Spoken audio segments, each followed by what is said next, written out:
going on, everybody? This is Jay from Maji and Jay. Today in this video, finally, after exactly 1 month, we're going to complete the review of the Doogee F3 that I purchased from tinydo.com.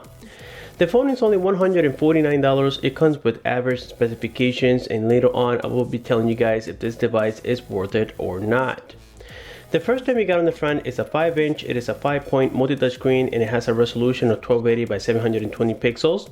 It is IPS OGS and also has the 2.5D art screen, which means that by the edges it's going to bend a little bit, giving you guys a very nice grip in the hand. If you know me by now, you know that I prefer devices with 5 inches and up to 5.2 inches because they feel very comfortable in one hand and you can actually text with one hand, something very convenient. On the top of the phone, you find a 5 megapixel sensor camera, which in my opinion, I think is a little bit mediocre. We also see there the ear speaker, the proximity inlight sensor. And then between the camera and the ear speaker, we're going to find a notification LED light. Flipping the phone to the side, we got here the metallic frame, and this device, guys, is actually quite heavy. The metal frame is definitely built very nice and solid. As a matter of fact, as always, we have here a little weight scale so that way we can place it on top and you guys can see exactly what I'm talking about. When we place it on top, this device is 175 grams, and we know that the average is between 150 to 160. So yes, this is a very nice and heavy device. So when it comes to the build quality, it feels amazing. We also got here a SIM card tray. Now the cool part about the SIM card tray is that we can upgrade the memory up to 64 gigabytes. So yes, you can put a SIM card and also a TF card up to 64 gigabytes. On the top, you got the 3.5mm headphone jack, which is working great. We also see here part of the antenna of the phone. On the right side, we got the metallic frame. You can see the volume rockers up and down together with the power key. Now this sometimes can get a little bit confusing, like I always say, especially if you guys are pressing the volume down. You can easily get confused with the power key, and sometimes it can be a little bit frustrating. On the bottom side of the phone, we got the charging port. We also see here the main microphone, and again, that similar frame to the Samsung Galaxy S6. Flipping the phone around is where we're going to see the 13 megapixel sensor camera. We also got the dual LED flash, and the back is made of glass. Now I can't confirm if this is going to be the Corning Gorilla Glass. I highly doubt it according to the price of this phone. It comes built in with a 2200 mAh battery, which I think is not enough for my daily use. As a matter of fact, I ran out of battery very quickly on this device, but we're going to be talking about that later on in the video. We see here the Doogee logo, and then finally we have the loudspeaker. The device, like many other devices out there, it has its pros and cons. Some of the cons that I'm going to tell you right away is the battery and also the front-facing camera. Now, when I got this device, I assumed that it was going to support at least H+ here in the USA, but unfortunately that was not the case. I'm not even getting 3G on this particular model. I'm getting Edge, and that's because we're missing the band 850, which is crucial here in Florida for it to work with AT&T at least. And now that we went through the physical aspects of the Doogee F3, let's go ahead and talk about the software and also the hardware information. It comes with the processor MTK6753 clocked at 1.3 GHz quad core. It is 64 bits. The operating system is going to be the Android Lollipop 5.1. Also, it has 2 GB of RAM, 16 GB of internal storage, and as I mentioned before, the battery is a 2200 mAh battery, which is, I would say, more in the poor side. Also, it has the Mali T720 for gaming, which is performing quite well. It comes with HotKnot and also Wi-Fi, Bluetooth, GPS, AGPS, and even GLONASS. And now getting to the operating system of the Doogee F3, we can actually notice that yes, it is running the Android 5.1, especially if you go here to the toggles on the top, you're going to notice that we can access the Wi-Fi directly from here. We can also connect to Bluetooth devices and much more, something that we don't see on the regular Android Lollipop 5.0. The lock screen is very simplistic and also very familiar. As you guys can notice here, we have on the bottom the toggles to go directly into the dialer, to unlock the device, or just go directly to the camera, something very common. So when we unlock the phone, here we have that Google launcher that I just downloaded. It's because it's very convenient. On the top here, it gives you the OK Google option. So as you guys can see, I just said OK Google, and it was very sensitive, and it's working quite well, something that I do like. So let me go ahead and cancel this out. This device came integrated with this cool new technology, which they called voice assistant. Now, voice assistant is like a wake up option. Let's say your device is asleep and then you say, hey Doogee or okay Doogee. It's supposed to wake up, but this is not working well, guys. It is running a lot of bugs. As a matter of fact, I tried it several times with a lot of failure. With that being said about the voice assistant, here we can see that yes, it came pre-installed already with the Play Store. We also have many other Google applications like the Maps, we have Gmail, we have Google Search, and much more.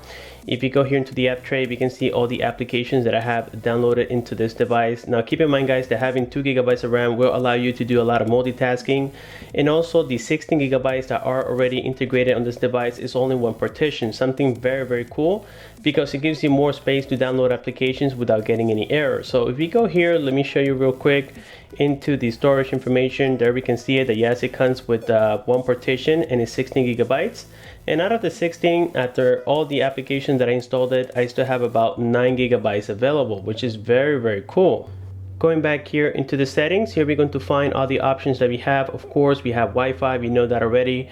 It comes with a Bluetooth 4.1. We got HotKnot, which is very similar to NFC. It's just the Chinese version of it, and you can only use it by pairing it screen to screen instead of back to back.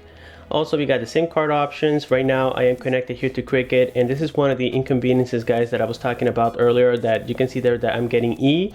That means that the speed that I'm getting is about 2G, also known as Edge, and that's not really acceptable for me. So getting here back to the settings, we have data usage, we have more. Again, we have home for the launcher changes. We got display, gesture motion. Now gesture motion, this is for phone calls and whatnot. So we can see that you can also silence the phone by just flipping it around in case it's ringing. Something very similar to what we saw on the Samsung devices at first. Getting back to the settings, we have sound notification, we got storage, we also had the battery, and this is the battery information that I have guys. The battery didn't last me very long. As a matter of fact, I charged it completely this morning, and then I did the Wi-Fi test, the Bluetooth test, the GPS test, and all that good stuff that I do to it, and I'm almost out of battery. So yes, the battery side is very poor, unfortunately, on the Doogee F3. Opening the apps tab, here we're going to find all the RAM available that we have for the Doogee F3. We can see that right now we have about 1.2 gigabytes of RAM, which is quite sufficient.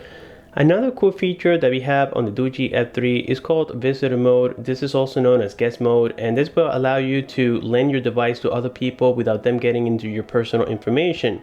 Something very convenient, and this is not very common on Chinese devices. As a matter of fact, I haven't seen it in quite a while.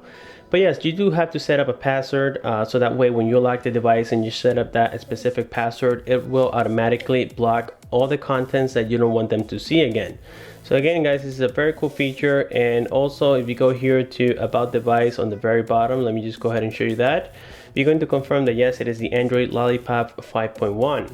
So it doesn't have any OTAs as of the moment. As a matter of fact, let me go ahead and confirm that here with you guys, so that way we can see that the phone seems to be running quite well. I mean, it does have its bugs here and there, especially with the voice assistant, but that's something that we cannot help. So yes, once again, everything is up to date. And now that we know all the options that we have on settings, the next testing we're going to complete here is a Bluetooth test, and we're going to be pairing with the Beats Pill XL that I have back here. So let's get started. So there we go, the device has already read the Beats Pill. Let me go ahead and tap on it so that we can connect to it. It takes about 10 to 15 seconds average.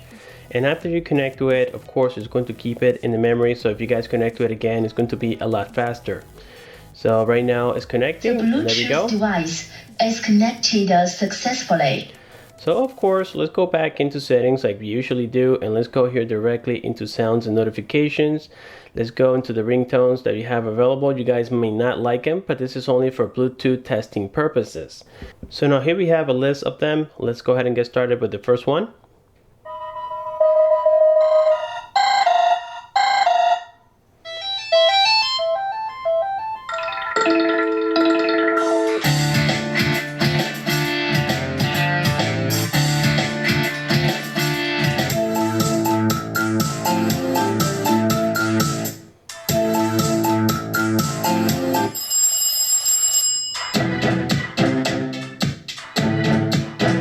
And there we saw the Bluetooth test, and as I told you guys before, there is a little bit of a delay, nothing too major, but for the most part it is working quite well. So now let me go ahead here and disconnect from the Bluetooth. Now we're going to be testing the actual speaker on the device. So let me go ahead and cross this out. We are disconnected. The Bluetooth Let's go back here. Device is ready to pair. Let me turn this off. Let's place it back here. And now we're going to be testing the same ringtones, but this time without the Bluetooth.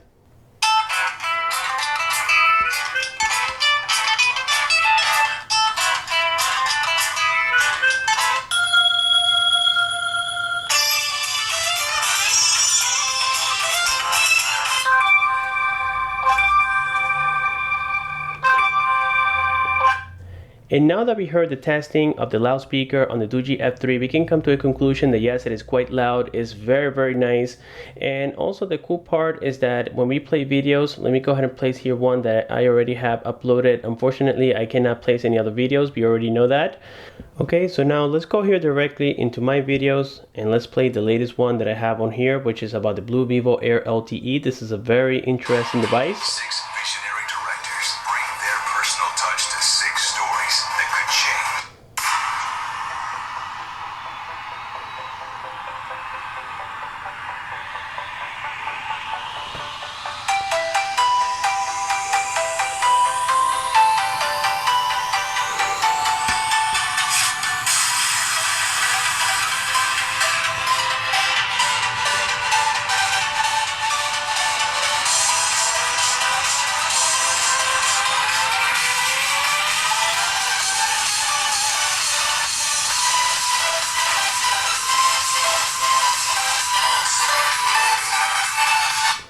And now the next testing we're going to complete here is the GPS. The GPS on the road was working perfectly well. I didn't have any issues whatsoever. Everything is nice and sound. The cool part is that we don't need to root it or customize it in order to get it working. It comes like this right out of the box, something that a lot of you guys love. You know that some Chinese devices do have poor performance when it comes to the GPS. Even the new iPhone with a 64-bit processor still has some issues locking to a GPS.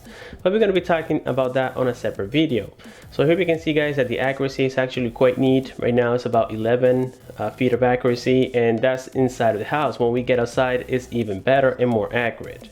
As you guys can notice from the top side, I am connected currently to the Wi-Fi. The Wi-Fi reception is actually quite nice on this device, but sometimes we do lose a bar. So you guys can notice right there, it fluctuates a little bit. I really don't know the cause of it, but so far it's working fine. I didn't have any issues whatsoever. And in this particular case, we're going to test the browser without the Edge connectivity because we know Edge is super slow. So let's go here into the browser. Right now I am connected here or on the website tinydeal.com, which is where I got this device from. Let me go ahead and search for the Doogee F3. Keep in mind, guys, that there is also the other model of the same device, which is the Doogee F3 Pro. The difference is that the Pro version comes with a full HD display and also has 3 GB of RAM. The non-Pro model comes with a 720p display and only 2 GB of RAM. So let me go ahead and fix this typing here real quick. Doogee F3, and we're going to see if they actually still have it for $149. I know it has been a month since I reviewed this product. So right now it seems that the price went a little bit lower. Right now we have it at $145, which is definitely a great deal, guys, especially if you're going to get 4G LTE support. I did forget to mention all the languages supported on this device. So let's go here back into settings. Let's go into the keyboard settings. I think that's actually here on the bottom, language and input. Let's go to languages, and this is everything that we have supported on the Doogee F3. The gaming performance is great. I didn't have any issues. I was able to play Asphalt 8 and also some other high arcade games, and I didn't have any issues with it. It does heat up a little bit on the back side, but it's nothing dramatic. It's about 99 degrees at the most. With all of this being said, let's go ahead and talk a little bit about the camera. The front-facing camera is a 5 megapixel sensor, like I mentioned earlier, and the back is a 30 megapixel sensor. The front-facing camera, to me, guys, looks like a 1.3 megapixel quality. It's absolutely terrible. So let me go ahead and show you the testing that I completed at the park, and let me know what you guys think about it. Hey, what is going on, everybody? This is Jay, and right now we are testing the Doogee F3 13 megapixel sensor camera. It is recording in full HD at 30 frames per second. The quality of this sensor is actually quite neat, at least for the rear 13 megapixel sensor camera. It is a little bit different than other Chinese devices that I have tested before, even from the Doogee company. So let's go ahead and test here briefly the focus. Right now I am not tapping on the screen whatsoever. This is only on the device itself. Now I will tap on the screen, and there we can see that the focus got a lot better. So if you guys notice that it is a little bit blurry, I would just recommend tapping on the screen. You get a much better and more reliable focus, I would say. It doesn't have optical image stabilization, but so far it's doing quite well. Let me know what you guys think on the description below. And right now we are checking out the 5 megapixel sensor camera on the Doogee F3, and you guys can notice that once again, like many typical Chinese devices, we cannot record in full screen. So that's a big disappointment for me. I do prefer cameras that record in full screen and also at true 720p quality. This one is claiming to be 720p quality, but if you guys ask me, it looks more like QHD quality.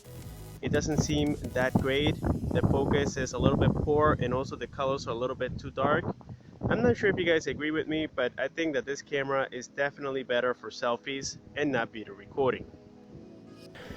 And there we have completed the camera testing on the Doogee F3, and as you guys can tell, the rear facing camera is actually quite decent. It doesn't appear to be that bad, even though it doesn't have optical image stabilization. I really wish that in the future the Chinese can implement that technology into their devices. That would make it absolutely worth it. But now on the other hand, the front facing camera, guys, is super poor. I didn't like the quality at all, not even for selfies actually. Even though it's a little bit better than recording, it's still a very poor camera. So here we have the UI. We can see that everything is very simplistic, it's very clean for the most part. We do have some options on here. We have HDR mode, we have normal mode, panorama mode, and all those cool modes. Now it is a little bit different than other Chinese devices that I've seen before. Also, if you tap this little arrow, we see some other settings. We got the color effect, we have the face detection mode. Right now it's currently off, and then we have settings in case you guys want to change the quality of the camera recording. So let's try here settings, and this is everything that we got on here. We have the brightness, we have the shutter, we have the self timer, we have advanced settings, and this is where you guys can change more stuff in it. Now this, I left it alone. I really didn't mess up much with it. I just like to leave my cameras as stock so that way you guys can see how it looks right out of the box without a lot of customizations. So there we have it for the camera, guys, and my overview of this device is that yes, it is great for the price. It works nicely if you guys are looking for a gaming device. But now the only cons about it is that the battery is not going to last you very long. Also, the front facing camera is absolutely terrible, and that also it doesn't have LTE nor H+ support in the United States. Now, I am in Florida. There are states out there that do support at least 3G connectivity with the bands that this device already comes with. But for that, you guys have to check with your carrier and confirm it before you purchase this phone if you're going to buy it here from the USA. Other countries like Canada, Europe, some countries in South America and other parts of the world will get 4G LTE support. So it all depends on what you guys want from a device. Keep in mind that this doesn't have a fingerprint scanner, also doesn't have an IR blaster, so it is missing a lot of features. As a matter of fact, that's why I left this device here, which is the Yumi Hammer S, and that's because I wanted to give you an example of what else you can get for about the same price. This device here is under $200, and you guys get an IR blaster, you get a fingerprint scanner, you get a very good 13 megapixel sensor camera, decent battery, decent quality as well, and also the USB Type-C. So if you guys ask me, I think something like this is a lot more worth it. So with that being said, guys, we have completed the review video of the Doogee F3, and as always, if you guys do have any questions, please don't forget to leave your comment below. Like the video, subscribe for more. Thanks for watching, and I'll see you on my next one.